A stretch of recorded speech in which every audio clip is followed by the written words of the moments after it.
Welcome to Unapologetically Sensitive, where you can learn, relate, laugh, and maybe even live a bolder, brighter life. I'm your host, Patricia Young, licensed clinical social worker. This is a weekly podcast where we explore the strengths we have because of our sensitivity and some of the challenges it poses as well. The information in this podcast is not a substitute for help from a licensed mental health professional. Hey there. This is bonus episode 29. I'll still be releasing the regular weekly episodes on Tuesday. Just wanted to bring you up to date on the challenges with my son and his infected foot. So this has really been a heck of a week. As some of you know, if you listen to bonus episode 28, my son called us on Sunday a couple times wanting to come home because he wasn't feeling well. We didn't realize how sick he was. We didn't talk about how to communicate how sick he was. So Sunday night, his roommate called saying my son needed to go to the hospital. So we brought him home and we did 2 ER visits on Tuesday at 4 a.m. and then close to midnight that night. He had daily wound checks with the clinic. And then on Wednesday, they decided to admit him to the hospital. So as I'm recording this, it's Friday night. He's still at the hospital. The plan is to discharge tomorrow. I want to talk to you about what happened this week and the stressors, what I did to get through it, and maybe provide a little bit of insight about just the things that happen when we're under a tremendous amount of stress and how we manage and the things that we can try to do to alleviate it, and some of the just kind of rotten things that happened this week that regardless of having really clear communication, things were pretty shirty. If you've listened to that episode on Thanksgiving, how I lost my shirt, I don't swear on this podcast. I love swearing, but not going to do it on this podcast. So I ended up canceling almost all of my clients for the week because it was really important for me to be available to my son and to be there for him and with him at the hospital. So on Wednesday, my husband had taken my son to the clinic and I got a call that they were going to do a direct admit to the hospital. Running at the same time, my mom has been having some pretty serious health challenges. She's been having a lot of testing done. For the time being, she's given up driving. I've been the one to take her to medical appointments. I take notes for her. I ask the doctors questions. I'm there to provide support for her. And she had a neuro follow-up that was on Monday, and on Wednesday, as I'm pulling up to the hospital in the rain, I get a call from neuro saying that they wanted to see my mom the next day, and we'd been waiting for results of some testing. And I explained to the woman who was scheduling the appointment, my son was just admitted to the hospital. Is this important? Can we just keep our appointment on Monday? And I explained that there's a lot going on right now. She said, let me talk to the doctor. So she comes back and she says, no, he really wants to see your mom tomorrow. So of course I'm thinking this has got to be really terrible. I just told him my son was admitted to the hospital.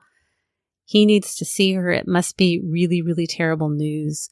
My other son, who is very, very connected to his grandma, I knew that if I took her to the appointment the next day and got bad news, he would need support. So I spoke with his girlfriend to make sure that she was going to be available.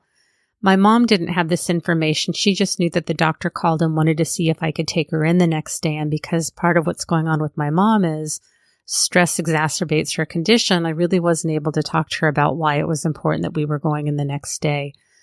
So I just get to the hospital. My son's been admitted. Now I think that my mom is going to be told that she's dying the next day.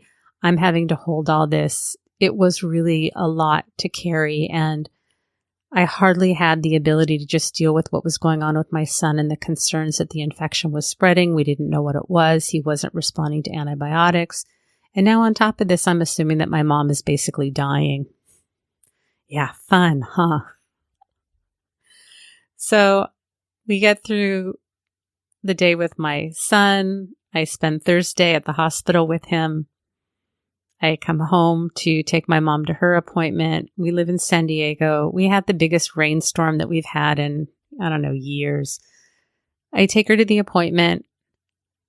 The doctor has not even looked at the tests. I don't know why we are there and why it's imminent. Honestly, what I think happened is because I had been pushing, and I told the woman who works there, I said, I'm going to be a pleasant pain in your side because I'm really concerned about my mom. I want her to get the best care. She had gotten some previous results, and I've just been pretty diligent about making sure that we find out what's going on. So what I think happened is the doctor got this stuck in his head that it was really important to see my mom and to treat her. What I don't think he registered was, and if I could go back and do it again, and there was no way I could have known this, if I could go back and do that phone call, what I would have said is, my son has just been admitted to the hospital. I have nothing left to give. Unless my mom is dying, I cannot bring her in until Monday. I should not have needed to say that.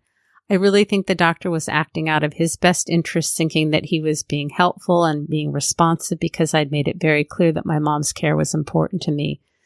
So we finish the appointment. We drive home. There's a flash flood warning as we're driving home.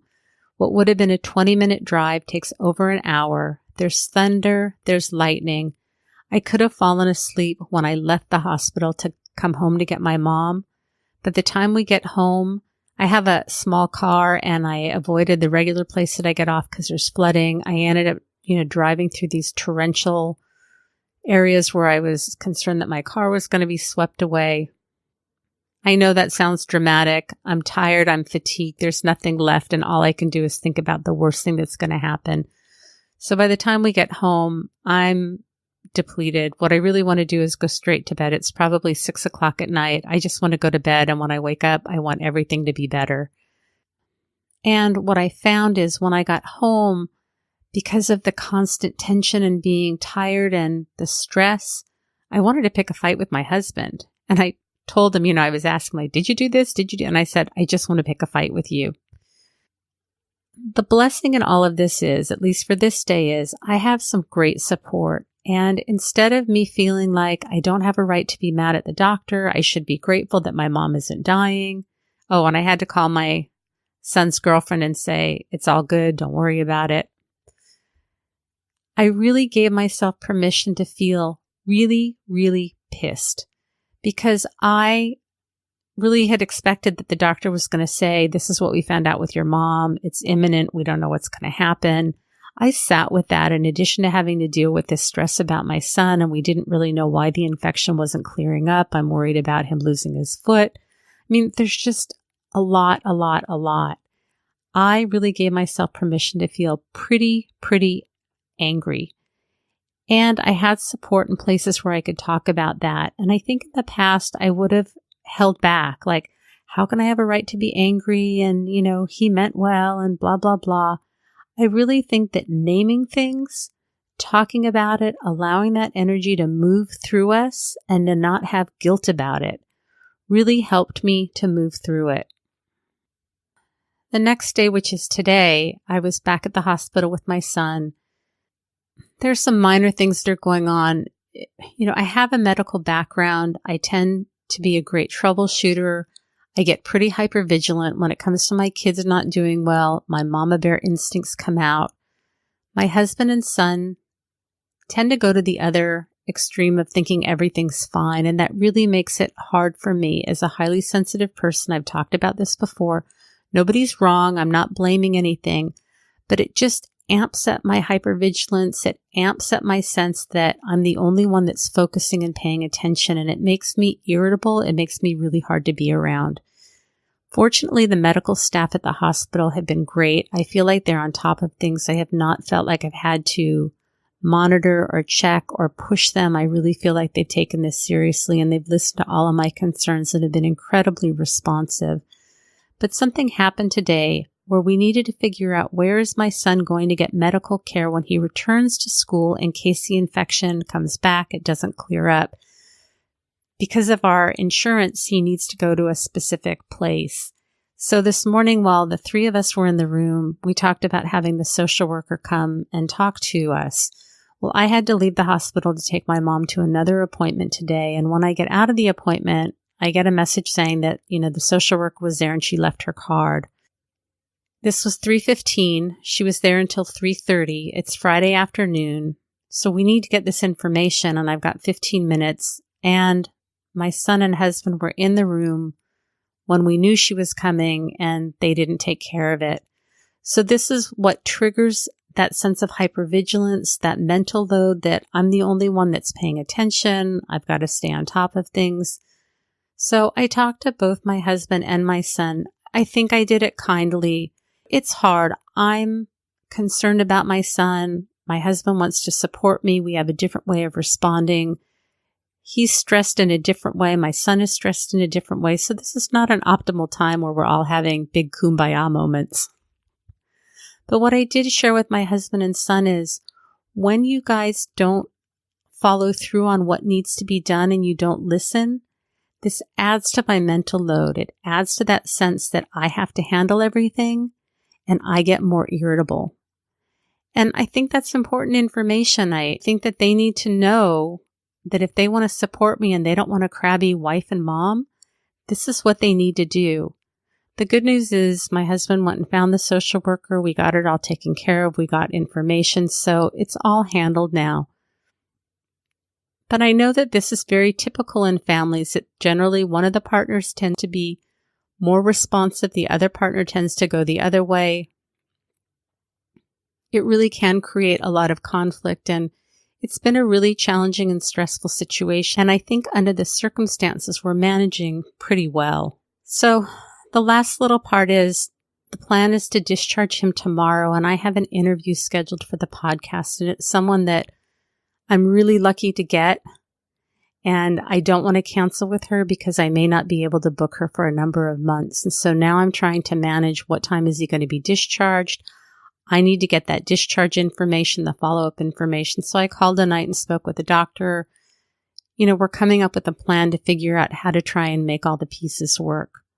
What I want to share from this whole experience, aside from the fact that it's really been hard, and I think as a mom, we love and care about our kids, and when they're not doing well, it's really hard on us. It's just really stressful because we care and we are pretty powerless, is being able to name the feelings that are coming up and not being apologetic for it.